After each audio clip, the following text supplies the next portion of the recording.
مساجد سے متعلق جو ممانعت کا کردار، وہ مسجد ضرار کے حوالے، مسجد نبوی کا تذکرہ بھی قرآن مجید میں ہے، اشارے کے انداز میں کہہ لیجیے، مسجد قباء یا مسجد اقصی، مسجد حرام کا تذکرہ تو وضاحت کے ساتھ ہے، لیکن ایک اور مسجد ہے اور قرآن مجید میں کوئی تذکرہ بھیجا نہیں ہے، لغو بات قرآن کی کوئی نہیں ہے، کوئی لغو تذکرہ نہیں ہے، لغو بات، بھیجا بات، بے مطلب بات پاگل کہتا ہے، لیکن خالق کائنات، مالک کائنات نے کوئی بھی بات لغو نہیں کہی، بے معنی اس کی کوئی بات نہیں ہے۔ تو مسجد ضرار کے کردار کو سامنے رکھ کر بھی اپنی مسجد کو اور مساجد کو بچانے کی ضرورت ہے۔ مسجد ضرار نقصان دہ لفظ ہے، والذین اتخذوا مسجدا ضرارا وکفرا وتفریقا بین المؤمنین وارصادا لمن حارب اللہ ورسولہ من قبل ولیحلفن ان اردنا الا الحسنی۔ جنگ تبوک کا موقع ہے، منافقین نے مسجد کی تعمیر کی تھی، حضرت صلی اللہ علیہ وسلم سے افتتاح کی درخواست کی تھی، اور ان کا گمان یہ تھا کہ جب حضرت صلی اللہ علیہ وسلم بھی مسجد کا افتتاح کریں گے تو پھر کوئی ہماری مسجد کے متعلق شک و شبے میں نہیں رہے گا، بدگمانی میں نہیں پڑے گا۔ لیکن اللہ کے رسول چونکہ جنگ تبوک کی ایک طرح سے تیاری کر چکے تھے، سواری پر سوار ہو چکے تھے، تو آپ نے کہا کہ میں تیاری کر چکا ہوں، ہمارا سفر شروع ہو گیا ہے، جب تبوک سے واپسی ہوگی تو تمہاری مسجد کا افتتاح کر دیں گے۔ لیکن واپسی سے پہلے اللہ تعالیٰ نے قرآن مجید میں آیت نازل کر، لا تقم فیہ ابدا، ہرگز آپ اس میں کبھی کھڑے نہ ہو، لمسجد اسست علی التقوی من اول یوم احق ان تقوم فیہ، جس مسجد کی بنیاد تقوی پر رکھی گئی ہے اول دن سے، وہ اس بات کی زیادہ مستحق ہے کہ آپ اس میں رکھیں۔ پھر مسجد ضرار کی صفات، بنیادی طور سے 4 صفات مسجد ضرار کی قرآن مجید میں اللہ نے بیان کی ہے، گویا کہ مسلمانوں کی مسجد کا وہ حصہ نہیں بن سکتی اگر وہ مسلمان ہیں، ہاں منافقین کی مسجد کا وہ حصہ بن سکتی ہے، وہ منافقین نے بنائی تھی۔ واپسی کے بعد اللہ علیہ وسلم نے حضرت علی کو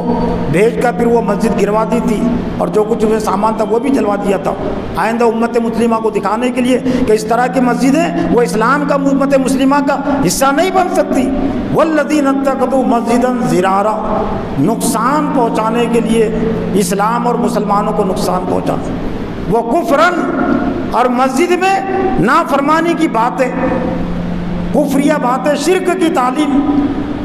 مسجدوں کے ذریعے سے نہیں دی جا سکتی، شرک کے یہاں سے تائید نہیں کی جا سکتی۔ وَتَفْرِيقًا بَيْنَ الْمُؤْمِنِينَ، تیسرا مقصد مسجد ضرار کا جس سے مسجد کو اور مساجد کو بچانے کی ضرورت ہے شدید طور سے، اس لیے کہ زیادہ تر مساجد وہ منافقین کی مساجد کی جو تیسری صفت ہے اس کا شکار ہو گئی، وَتَفْرِيقًا بَيْنَ الْمُؤْمِنِينَ، مومنین کے درمیان میں پھوٹ ڈالنا۔ یہ مسجد نبوی اور مسجد نبوی سے متعلق جو مسجد دنیا میں پھیلی ہوئی ہے اس کا حصہ نہیں بن سکتی۔ مسجد ضرار کا یہ تعارف ہے، مسجد ضرار کی یہ تعریف ہے، تفریقا بین المؤمنین۔ منافقین نے اس لیے مسجد بنائی تھی کہ یہاں سے مومنین کے درمیان میں پھوٹ ڈالنا، بدگمانیاں پیدا کرنا، کفر کے فتوے ڈالنا بے جا اور بے دلیل، بدگمانی کے ذریعے سے جن کو نہیں جانتے ان کے خلاف بھی مشرکانہ فتوے، جن علماء کے الف بے بھی معلوم نہیں،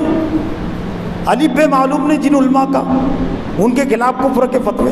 پہلے معلوم تو کر لیجئے نا۔ جس عالم کے خلاف آپ گمراہی کے فتوے دے رہے ہیں وہ عالم کی حیثیت کیا ہے؟ قرآن و حدیث کے بڑے آپ کے مزاج کے، لیکن قرآن و حدیث کی بنیاد پہلے ضروری ہے۔ وہ تفریق تیسری صفت مسجد ضرار کی جس سے موجودہ مساجد کو بہت شدید طور سے بچانے کی ضرورت ہے، اس لیے کہ زیادہ تر مسجدیں کے اندر یہ صفت آ گئی ہے، تفریق بین المؤمنین وارصادا لمن حارب اللہ ورسولہ من قبل، اللہ اور اس کے رسول سے جو پہلے سے جنگ کر رہے تھے ان کے لیے قیامگاہ بنانا، دفتر بنانا، رکنے کی جگہ بنانا، اللہ اور اس کے رسول سے جو جنگ کر رہے ہیں، اسلام اور مسلمانوں سے جو لڑ رہے ہیں عالمی سطح پر، ملکی سطح پر، محلے کی سطح پر، ان کے لیے کبھی یہ مسجد پناہ گاہ نہیں بن سکتی۔ ان کے لیے کبھی مسجدوں میں کوئی اعلان کی جگہ، کوئی رکنے کی جگہ اور کوئی ٹھہرنے کی جگہ نہیں ہو سکتی، نہیں ہونا چاہیے۔ وہ منافقین کا مقصد تھا کہ اللہ اور اس کے رسول سے جو جنگ کر رہے، لڑ رہے ہیں، ان کے لیے ٹھہرنے کی جگہ بنانا، ان کے لیے آرام کا بنانا، اور پھر یہ بھی کہ وَلَا يَحْلِفُنَّ إِنْ أَرَدْنَا إِلَّا الْحُسْنَىٰ، لیکن جو انہوں نے بنائی ہے وہ قسمیں کھائیں گے کہ یہ مسجد زرار کے پیچھے ہمارا مقصد بھلائی کے علاوہ کچھ نہیں تھا۔ مسجد زرار اس نیت سے نہیں بنتی معاشرے میں کہ ہم نقصان پہنچانا چاہتے ہیں، ان کے پیش نظر بھی وہ شیطان ان کے ذہن اور دماغوں میں برائی کو بھلائی کر کے دکھا دیتا ہے، برائی کو برائی پر وہ اچھائی کا زیب و زینت کا لقب اور لیبل لگا دیتا ہے۔